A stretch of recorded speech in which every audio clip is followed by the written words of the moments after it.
근데 이거는 영어로 불렀으니까 그럼 이건 케이팝이 아닌 거냐? 이것도 안무가 있고 뮤직비디오가 있고 저희의 어떤 컨텐츠들이 다 따라붙어 있는데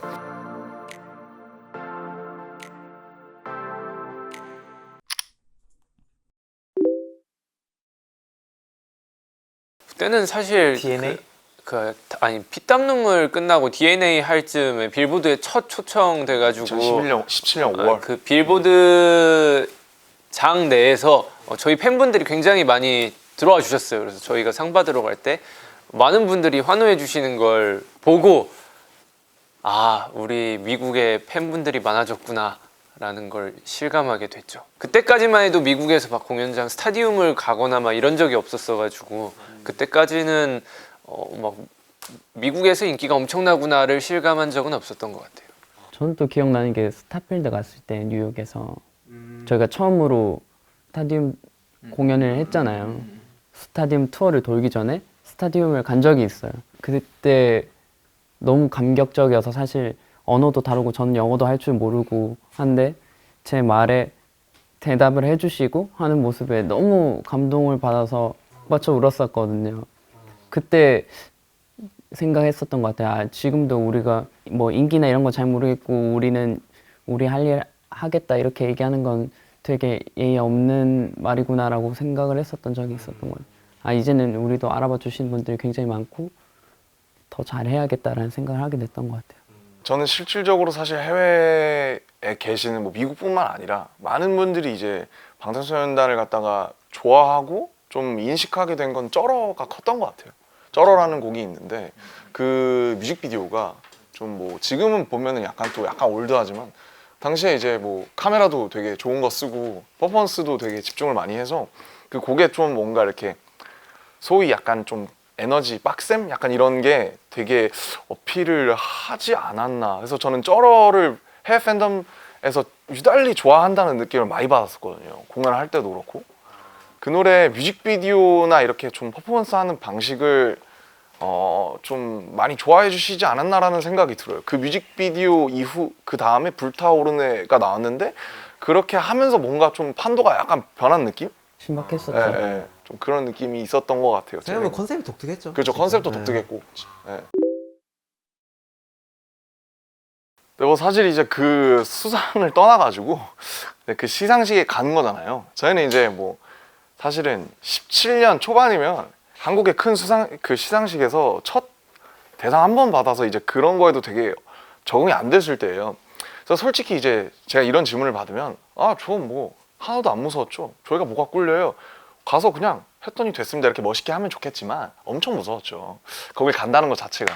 왜냐면 사실 거기에 보면은 앞에서 막 드레이크 지나다니고 막 DJ 칼리드 막 옆에서 막 뭐 먹고 있고 얼마나 사실은 이게 다 뭔가 사실은 저희의 그 아이돌이잖아요. 아이돌들이잖아요. 어떻게 보면 늘 이제 그 인터넷에서 보는 뮤직비디오들, 영상들 다 그 사람들이 이제 눈앞에서 막 뭐 하고 있으니까 되게 쫄았죠. 사실은 처음에 되게 쫄아서 갔고 되게 무섭게 아 어떡하지 하고 갔는데 근데 아까 진영이 먼저 얘기를 해줬지만 레드카펫 그 당시에 이제 마젠타 카펫이라고 했는데 마젠타 카펫에 딱 들어서는 순간 리무진에서 딱 내렸는데 리무진도 처음 타봤나? 아무튼 리무진에서 딱 내렸는데 함성이 빡 있는 거예요. 맞아. 제가 알기로 한 4,500분이 오셔서 근데 함성이 막 오니까 사람들이 아무도 우리가 누군지 몰라요. 일단 뭐야? 근데 쳐다봐. 쟤네 누군데? 이렇게 된 거예요. 일단 폰부터 들어 사진 찍어. 네. 그래서 일단 이제 너무너무 안심이 됐죠. 그러니까 이제 나중에 와서 그 의미를 이제 알았지만 어쨌든 그렇게 함성이 막 있으니까 그들도 이제 우리가 누군지는 잘 모르지만 뭔가 이렇게 되게 조심스럽게 대하고 저희를 갖다가 아 뭔가 얘네들이 현재도 팬들이 있는 해외 뭐 되게 유명한 그룹인가 보다. 굉장히 저희를 갖다가 이제 좀 잘 사실 대해준 부분이 있었죠. 그 덕분에. 그래서 정말 무서워서 첫 행사 레드카펫을 딱 갔는데 그 거기 와주신 아미들 덕분에 굉장히 되게 정말 이렇게 많이 안심을 하고 기가 좀 많이 살았죠. 네. 살았어요. 그래서 막 인터뷰어들도 되게 너네 뭐냐 이러면서 이런 광경은 처음 본다 살면서. 그리고 수상 당시에도 The Billboard Goes to 뭐 BTS 하는데 그때도 함성이 이제 막 장난 아니었죠. 장내 팬분들이 티켓을 너무 많이 사셔서 엄청 많이 계시니까 와 근데 막 이제 사람들이 일어나게 해요. 박수를 쳐요. 누군지 모르지만 함성이 막 있으니까 뭐 이러면서 하는데 그거 아니었으면 사실은 근데 우리 그냥 그 공연장 들어갈 때부터 맞아, 이미 함성 소리가 그래서 컸어요. 막 쉬는 시간마다 그 애드가 이제 그 광고가 막 틀어지는데 그때마다 막 계속 노이즈를 만들어 주시고 이러니까 귀가 완전 살았죠 저희는. 그리고 미국 분들 사진 찍는 거 좋아하니까 계속 와서 사진 찍자 그러고 누군지도 모르는데 저희가 그렇죠 일단 찍자고 사진. 첫 경험을 너무 덕분에 이제 너무 안정적으로 해가지고 그 다음부터는 네. 그때 수상할 때는 그냥 이런 생각을 했었던 것 같아요. 여기 있는 어떤 그 아티스트 분들보다 우리 감정이 더 이럴 수밖에 없다고 생각했던 거는 물론 각자의 이야기도 다르고 뭐 어떻게 살아왔는지의 이야기도 다르겠지만 여기 앉아 있는 모든 사람들이 모르는 나라에서 그 나라에서도 모르는 지역에서 올라온 7명이 여기까지 올라왔다는 게 저한테는 좀 의미가 컸었던 것 같아요. 그래서 되게 무겁고 되게 이상한 감정을 가지고 올랐었던 것 같아요. 어떤 표정을 지어야 될지도 모르겠고 아래명이 그렇게 얘기를 안 해주고 내가 수상소감을 했다면 어떤 말을 했어야 될지도 모르겠을 것 같고 그런 마음가짐이었던 것 같아요. 그러니까 뭐 하나를 굳이 꼽는 게 나머지 콘서트에 너무 미안해가지고 그냥 그래도 꼽자면 전 파리 콘서트에서 그게 저희 투어의 마지막 그거였어요. 마지막 콘서트가 파리였는데 처음 파리에서 스타디움 콘서트를 할 때 제가 목이 안 나와서 제가 노래를 못 부른 적이 있거든요. 감기가 심하게 걸려가지고 그때 콘서트 투어를 열심히 하고 이제 마지막 파리만 남았다 했는데 그때 감기가 너무 심하게 걸려버린 거예요. 라이브를 못했어요. 팬분들이 불러주셨어요. 제 파트 부분을. 그래서 너무 거기 부분에 저는 내년에 꼭 와서 여기서 정말 완벽하게 무대를 성공적으로 마칠 거다. 다음에도 꼭 올게요 라고 하고 이제 다음에 왔어요. 그때 이제 파리의 아미분들이 이거가 있어요. 발 동동 굴러서 파리만의 그 파리 공연만의 독특한 네, 5만 명이 전부 다 이렇게 하고 계시는 거예요. 그러면 공연장 무대도 울려요. 저희가 네. 막 이렇게 돼요. 정말 그럴 때 기차 오는 줄 알았어. 이제 멘트를 할 때 그렇게 이제 막 이렇게 해주시니까 저희 멤버 전부 다 소름이 돋는 거예요. 전 솔직히 공연장 무너지는 줄 알았어요. 큰일 났다 이거. 그 소름이 너무 돋아가지고 아직까지 그 기억이 좀 많이 맴돌고 있어요. 또 느껴보고 싶고 막상 이 생각하라고 하시니까 생각나는 순간이 너무 많은 것 같아요. 그래서 참 꼽기가 힘든 것 같아요. 뭐 저희 데뷔부터 해가지고 저희 처음 체조 들어갔을 때 여기서 주경기장에서 했을 때도 있고 뭐 저희 브라질 예전에 뭐 어디 클럽 같은 데서 공연한 거 기억나요? 그랬었죠. 산소 부족했을 때 고산지대로. 맞아요. 힘들었어요. 그리고 우리 전원 한번 끊겨가지고 노래 다 끊겼었어요. 그 누가 한 번 기절한 그런 사람이 적도 있었던 것 있고 뭐 칠레에서 태국, 내가 필리핀 뭐 너무 많고 일본도 가고 그래 너무 기억할 게 많은 것 같아요. 저는 뭐 굳이 하나 꼽자면 저희 마지막 투어 있잖아요. 뭐야? 그 투어를 저희가 축제 의미로 가지고 투어를 하자고 했는데 저희 공연이 끝나면은 아낌없이 불꽃놀이를 그 쏜 적이 있어요. 스타디움마다 다. 공연이 끝나면 이제 앵콜 끝나면서 이제 예, 불꽃놀이가 막 이렇게 폭죽이 막 이렇게 나오는데 그걸 보면서 아 이번에도 무사히 축제를 마쳤구나 하는 기분으로 되게 저번 투어를 되게 끝날 때마다 기분 좋았던 그런 기억이 있어요. 좋아하고 싶다. 항상 콘서트 끝나면 불꽃놀이는 보고 가는 것 같아요. 저희 다.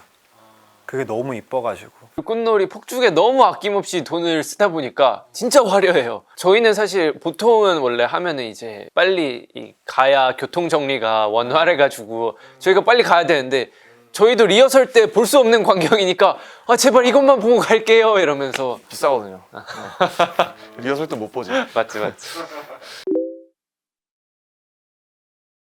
전화를 이제 강령했던 이미지는 이제 앞에 딱 섰는데 연단에 딱 섰는데 강당이 막 그렇게 큰 데는 아니었어요. 본회의장은 아니어가지고 앞에 이제 그 명패라고 해야 되나요? 그 몇몇 그 참석하신 인사들의 명패가 이렇게 쭉 있잖아요.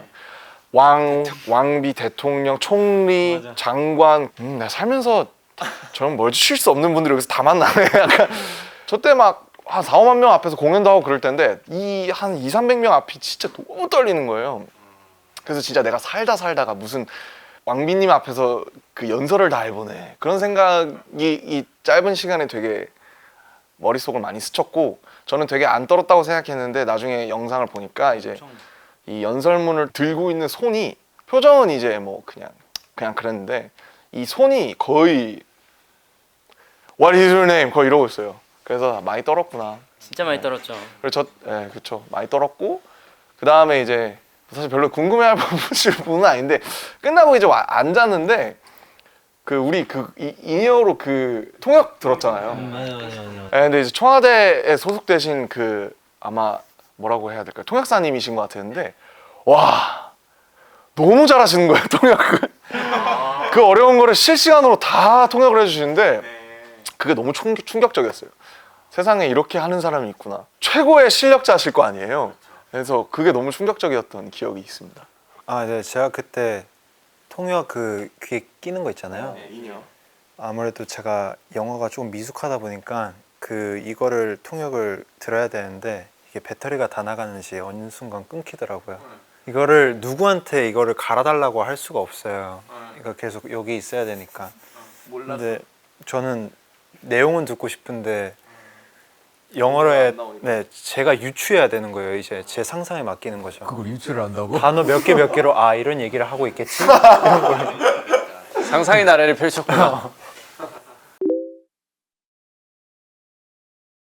그래서 저는 그냥 딱 기억에 남는 거는 사실 AMA 가가지고 처음으로 미국 시상식에서 무대를 했던 그 DNA가 뭔가 가장 큰 발판이 아니었나라는 생각이 들기는 해요. 왜냐면 사실 처음이었고 첫 시상식 무대였고 너무 많이 봐왔던 시상식 무대였기 때문에 되게 많이 기대를 했었는데 거기서 이제 또 DNA를 무대를 하다 보니까 많은 팬 여러분들이나 그리고 거기에 있던 많은 아티스트 분들도 뭔가 저희를 보고 누구지? 누군데 이렇게 반응이 좋지? 라는 그런 느낌도 있었었고 그때를 다시 생각을 해보면은 그 무대가 있었기에 우리가 뭔가 더 크게 성장을 할 수 있지 않았나 라는 생각이 좀 드는 것 같아요 지금. 이게 너무 정석적인 대답일 수도 있지만 그런 게 없는 것 같아요 제 생각에는. 사실 이제 매 무대마다 최선을 다해야 하고 그걸 어느 순간 안 하기 시작하면 팬분들도 당연히 알아요. 이게 어느 감정으로 하고 있는지 보는 사람도 이걸 충분히 그대로 느낀다고 생각을 하거든요. 와서 보시는 분들은. 그래서 어느 순간 우리가 힘을 빼기 시작하고 대충 하기 시작했다면은 지금이 없었을 거라고 생각하고 매 순간을 발판 삼아서 올라왔던 것 같아요. 저는 그게 아니주라고 난 진짜 아니주라고 생각해. 아니주부터 저는 뭔가 그 변동이 없다고 생각해. 그러니까 느낌이 비슷해요. 차근차근 올라가서 저희가 언제 이렇게 인기가 많은 사람들이 좋아했는지도 솔직히 잘 모르겠어요. 그냥 정말 꾸준히 그냥 조금씩 많은 사랑을 받아온 것 같아서 그게 발판이 계속 돼가지고 지금까지 좀 올라온 것 같아요. 그 곡이 이제 큰 서사의 시작이었어요. 그러니까 소위 이제 방탄소년단이 아닌 BTS로 접하신 분들 있잖아요. 저희를 처음으로. 그분들이 가장 이제 많이 하시는 생각이 그래서 도대체 어떻게 갑자기 터진 건데 이걸 이제 가장 많이 아직도 사실은 물어보시고 저한테도 그러는데 그래서 하나를 뭔가 찝어달라고 이제 얘기를 하시거든요. 그 12년부터 꼬질꼬질할 때부터 블로그랑 막 티스토리에 글 남기고 했던 그 당시에 저희께 쫙 쌓여가지고 정말 그 힘으로 온 것 같아요. 여기까지 저는 쭉. 이게 맞다고 생각해요. 네. 뭔가 하나가 특징적인 게 없고 그래서 저희의 어떤 뭔가 그런 거를 이제 단면적으로 이것 때문에 이게 이렇게 된 거네라고 보기가 굉장히 어렵고 저희도 사실 잘 몰라요. 그래서 그냥 이런 거지 않을까 싶은 그냥 그런 거. 그냥 이제 사실 이 질문 정말 많이 받아요. 그러니까 해외 나가서도 K-팝의 대표 주자, 뭐 K-팝을 대표하는 사람으로서 어떻게 생각하느냐 이런 걸 많이 봤는데 근데 그러니까 뭐 이제 17년에 이제 제가 처음 빌보드에 갔을 때는 K-팝이 왜 잘 되는 것 같아라고 했을 때 저는 그렇게 얘기를 했었어요. K-팝은 이제 여태까지 본 적 없는 장르고 그 당시만 해도 뭐 뮤직비디오, 뭐 음악, 뭐 안무, 그다음에 뭐 비주얼적인 거, 뭐 뉴미디어의 소통까지 되게 친절한 이런 여러 가지가 복합적인 선물 상자처럼 들어와서 이게 사람들이 본 적 없는 거기 때문에 그렇게 갖다 열광을 하는 것 같다라고 생각을 하고 얘기를 했었는데 근데 지금 2021년의 K-팝이라는 거는 정말로 저희조차도 잘 모르겠어요. 왜냐하면 이건 제가 다른 인터뷰에서도 얘기를 한 적은 있지만 사실은 요즘에는 제가 알기로는 이제 외국인분이 멤버신 경우가 되게 많고요. 실제로 그러니까 뭐 한중일이 아니더라도 유래가 없었던 나라에서 멤버가 되시는 경우도 있고 실제로 서구권 국가에서 장르를 케이팝으로 설정하고 우리는 케이팝 그룹이다 했는데 이제 전원 한국인이 아닌 팀도 있고 그러면 저희는 한국인이니까 7명이 다 근데 만약에 다이너마이트 곡의 같은 경우 예를 들면 빌보드 핫백에서 1위를 했어요. 근데 이거는 영어로 불렀으니까 그럼 이건 케이팝이 아닌 거냐? 이것도 안무가 있고 뮤직비디오가 있고 저희의 어떤 컨텐츠들이 다 따라붙어 있는데 그래서 제 생각에는 케이팝은 지금도 넓어지고 있고 외연이 확장되고 있고 그렇기 때문에 케이팝을 정의해보라라고 하면은 시간이 한참 걸릴 것 같아요. 그리고 그 의미는 계속 달라지고 있고 이 맥락은 어디에 갔다고 생각하면 아까 말씀드린 것처럼 아이돌은 원래 우상인데 근데 저희는 아이돌이잖아요. 근데 사실 저희는 우상은 아니라고 생각해요. 그래서 아이돌의 사전적인 의미는 사실 우상이지만 지금 아이돌이라는 단어를 들었을 때 사람들이 듣는 느낌이 또 사뭇 다르잖아요. 우상이라는 것과 아이돌이라는 것과 그렇기 때문에 우리가 17년도에 겪었던 뭔가 케이팝 한국 국적을 가진 친구들이 나와서 한국어로 막 안무와 그런 것들을 소화하고 하는 그런 케이팝 그리고 2021년에 서구권뿐만 아니라 세계에 진출한 어떤 한국적인 뭐 그런 팝에 대한 것에 대한 또 케이팝 그래서 너무 많은 것들이 빠르게 지금도 변화하고 있기 때문에 여기에 참여하고 계신 소비자분들이나 생산자분들이나 모든 관계되신 분들이 케이팝의 정의라는 건 앞으로 계속 진화하면서 계속 바꿔주시고 하지 않을까. 그래서 저는 이런 얘기가 나오는 것 자체가 되게 너무 좋은 일이라고 생각합니다. 그런 게 있잖아요. 좋은 게 좋은 거다. 많이 좋아해 주세요.